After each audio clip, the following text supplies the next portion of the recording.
England میں گیا تھا، تو جاتا رہتا ہوں، تو وہاں جو ہمارے مسلمان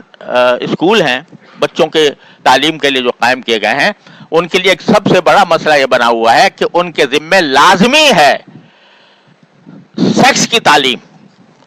اور اس سیکس کی تعلیم میں لازمی ہے کہ یہ ہومو سیکسولیٹی کو، یعنی ہم جنس پرستی کو، اس کو سمجھائیں کہ یہ کوئی بری بات نہیں ہے، بچوں کو سمجھائیں، یہ لازمی ہے۔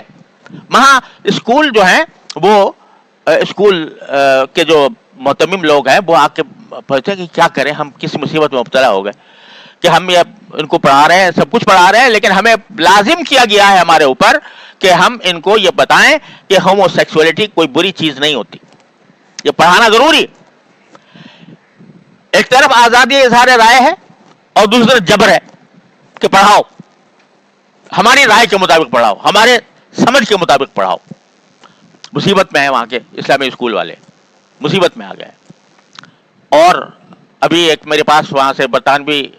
ہائی کمشنر سے خاتون آئی تھی جو وہاں کی کسی بڑی عہدیدار تھیں، فرسٹ سیکرٹری تھی یا کیا تھی، وہ سیاسی اور سماجی معاملات کے اندر، وہ آ کر اپنی کہانی سنا رہی تھی۔ تو میں نے ان سے کہا، میں نے کہا ایک طرف آپ لوگ کہتے ہیں کہ ہر ایک کو اپنے دین پر عمل کرنے کا حق حاصل ہے اور ہر ایک کو اپنی رائے کے مطابق عمل کرنے کا حق حاصل ہے، آزادی اظہار رائے کا آپ نام لیتی ہیں، لیکن ہمارے اسکولوں کے اندر، وہاں مسلمانوں کے اسکولوں میں آپ کی طرف سے لازم کیا جا رہا ہے کہ یہ پڑھائیں۔ یہ کیوں؟ اگر کوئی نہیں پڑھانا چاہتا تو اس کو کیوں آپ نے پابند کرتے ہیں اس کے اوپر؟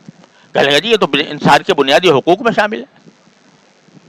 انسان کے بنیادی حقوق میں شامل ہے، اور جب بنیادی حقوق ہے تو ہم وہ پڑھائیں گے، پڑھانے پر مجبور بھی کریں گے۔ بات کہاں سے کہاں پہنچی؟ تو یہ خواہشات نفس جو ہیں، میرا دل فلاں چیز کو چاہ رہا ہے، میں اس کو اچھا سمجھ رہا ہوں، میں اس کو برا نہیں سمجھتا، یہ خواہشات جب ان کے پیچھے چل پڑتا ہے انسان، اور وہ خواہشات جو ہوتی ہیں وہ پھر عقل کا لبادہ اوڑھ لیتی ہیں، وہ خواہشات عقل کا لبادہ اوڑھ لیتی ہیں، وہ عقل جو ہے نا وہ ایک حد تک کام کرتی ہے، اس سے آگے نہیں جاتی۔ جہاں عقل کی پرواز دم توڑ جائے وہاں سے وحی کا آغاز ہوتا ہے، وہاں سے وحی کا آغاز ہوتا ہے۔ جہاں عقل کام نہیں دے رہی، غلط فیصلے کرا رہی ہے، خواہشات کو اپنا امام بنایا ہوا ہے، وہاں پر ایک ہی راستہ ہے کہ جس نے پیدا کی یہ کائنات، جس نے آسمان و زمین پیدا کیا، اے انسان جس نے تجھے پیدا کیا، تیری عقل اس نے پیدا کی، تیرے دیکھنے سننے کی صلاحیتیں اس نے پیدا کی،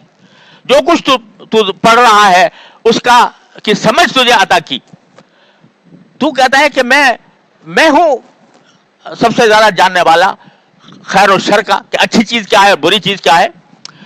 وہ تو اللہ کا کلام ہے، اللہ کا حکم ہے کہ جس کے ذریعے انسان کو ہدایت ملتی ہے ایسے مواقع پر کہ جہاں عقل کام نہیں دے رہی بلکہ غلط نتیجے برآمد کر رہی ہے، خواہشات نفس کو عقل بنا دیا ہے۔ تو اس لیے قرآن کہتا ہے کہ فتبعھا، ہم نے آپ کو ایک خاص طریقے پر رکھا ہے جس کا نام شریعت ہے، اس کے پیچھے چلیے، اور جن کے پاس علم نہیں ہے ان کی خواہشات کے پیچھے نہ چلیے۔ وہ اگرچہ اپنے آپ کو بڑا علم والا سمجھتے ہوں، ٹھیک ہے، بے شک تمہیں دنیا کا بہت کچھ علم ہے،